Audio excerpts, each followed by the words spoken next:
he said that the adhkar, that she can read all of the dhikr that men can do, but she can't read from the Qur'an.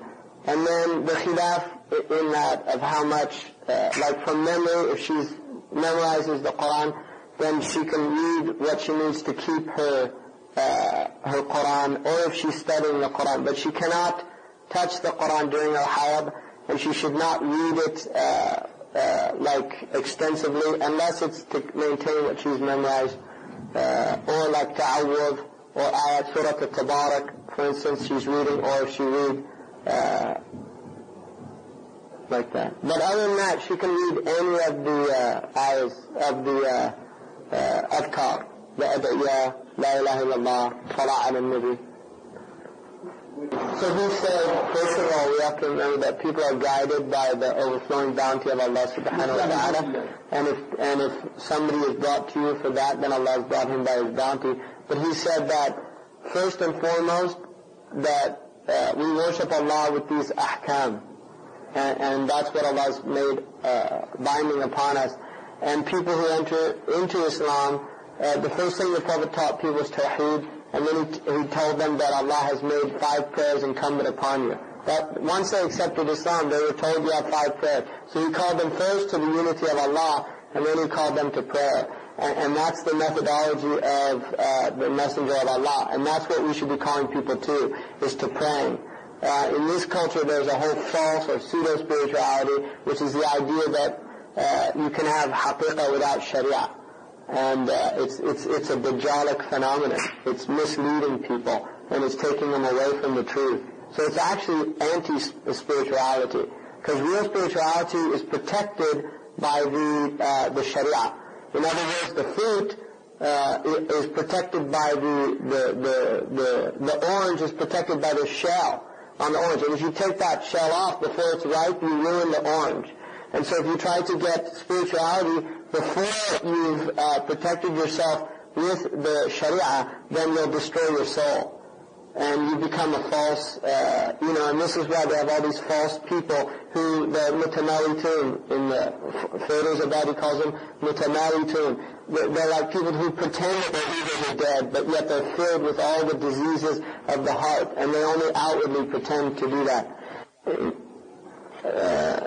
قالت يعني بالنسبة لإخفاء ذنوبنا هل هذا حسن أو يعني إخفاء ذنوبنا الذنب لا يظهر من عصاك يجب عليه إخفاؤه والله غافر الذنوب بإخفائها وإذا ظهرت عم بلاؤها. So he said, that if you've done things wrong, you should veil them. And if you veil them and make tawbah, Allah will forgive them. If you do them manifest or openly, then it's much worse, because it leads to the tribulation going all over. So he said that people should veil their fault. And he mentioned a hadith that a man came to the Messenger of Allah sallallahu alaihi wasallam and he said, I did something wrong, meaning zina. So punish me with the proper punishment. And the Prophet turned away from him. He left, he got up, he walked out. The man followed the Messenger of Allah sallallahu alaihi wasallam outside the masjid, and he told him again. And finally the Messenger of Allah looked at him and he said, didn't you just do wudu and pray with us? And which, in other words, he was telling him that that's what Islam is for, to purify your wrong actions. And the man had punishment. And he said that the Prophet ﷺ said, whoever does any of these wrong things, these foul things, let him veil themselves with the veiling of Allah, and let them make tawbah. And he said, but whoever comes to us, to our faces and admits them, then we will punish him. So the point is that he's commanding us to have sitr from Allah subhanahu wa ta'ala. So he said, in terms of dunya, you should always be with somebody lower than you. Or the same. But you shouldn't be with people like, if you're poor, it's better not to keep close company with wealthy people. And the reason for that is because you'll begin to desire wealth, and you'll feel like they have something that you don't have. You'll want a bigger house, you'll want a better car, you'll want these things, and And that leads to love of dunya.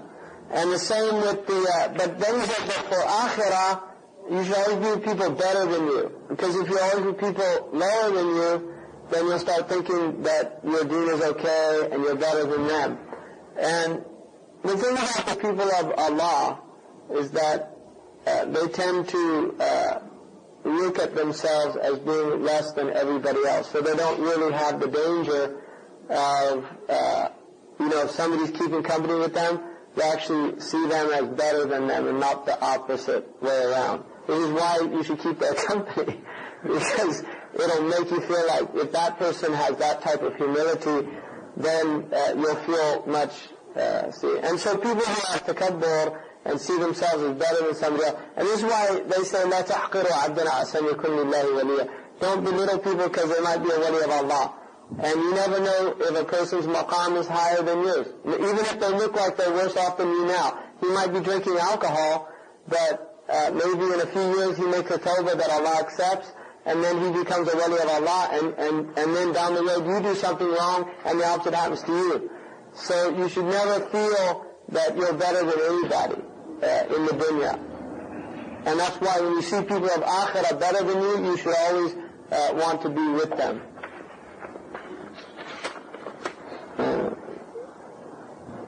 قال من آيات آخر الزمان أن أهل هذا العلم على علم تطهير القلوب قد انقرض أكثرهم فماذا نفعل عند انقراض أكثر الشيوخ المربين. He said what you should do is buy a piece of earth, put some tents on it, and then bring somebody who can teach you a pure deen, and then just go learn your deen and try to practice what you've been taught. And that's the best thing for you to do. And these are nusus. These are fixed things. These aren't made up things. This is our tradition, been transmitted. And he's always agreed with me. Imam Malik a'tana qaida. He gave us an incredible qaida. And if you learn this qaida, inshallah you'll never go astray. Imam Malik was asked, Man ahlul bid'ati wal ahwa? Who are the people of bid'ah and ahwa? And this su'al is muwaffaq, it's an incredible jawab. He said, أهل البدعة والأهواء كل من سمى أنفسهم بغير ما سماهم الله وهو المسلمون فمن أهل البدعة والأهواء. Anyone that calls themselves a name other than Muslimun is from the people of bid'ah and ahwa. So any group that the fact that they're a group and they have a name, and this is not a name like Maliki or something or Hanafi, because that's intisab لشيوخ أجمعت الأمة على هدايتهم. If somebody says he's Maliki, that is not the same, because that is telling you where your source of knowledge came from based on imams that the entire ummah has agreed on their guidance. In other words, if somebody says that a Maliki doesn't go under that, or Hanafi or Shafi'i, Hanbali, those four, anybody that says I'm Maliki, Hanafi, Shafi'i or Hanbali, those are rightly guided if they're really following what those imams came. Because those four imams were مجمعون عليهم أربعة وقفوا غيرهم الجميع منعا. It's مجمع عليهم. Those four imams is مجمع عليهم. It's absolutely by consensus that they're rightly guided. And so people calling to other than that. And then in Aqidah, you take very simple Aqidah from a simple method like Ibn Ashar, Imam Tahawi, any of those, and don't go into furu'a, far'iyat, where's Allah, what's the hand like, all these type things, all that is, somebody came to me and they asked me, somebody came to me and they said, what do you say about the ayah, Ar-Rahman ala al-Arsh istawa? And I said, the fact they asked you that question is a sign they have deviation in their heart by the shahada of the Quran. Because the Quran says, anyone that asks about those verses, that means their hearts are deviated. So anytime you hear people talking about the verses of Allah that relate to mutashabihat, hazy things, a'udhu billah, a'udhu billah. You just leave them. And that's guidance.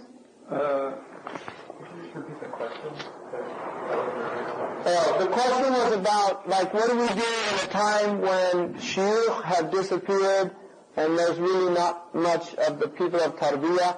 And so what Sheikh Khatri said, Jazakallahu khairan, was that question is a sign that the person is concerned about their soul. So it's a good question. and it's a true the condition. And he said, if you're in this country, then it's good, like the classes you're taking now, these are good classes, things like this is a good thing to do.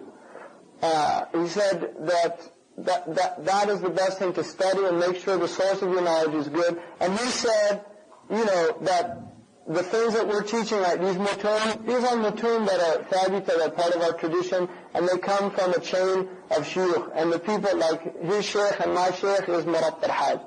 And Murabb al-Hajj is somebody, whoever's seen him, he knows who he is. His knowledge is pure, the source of knowledge is pure. He's never known by anybody to have done a makruh.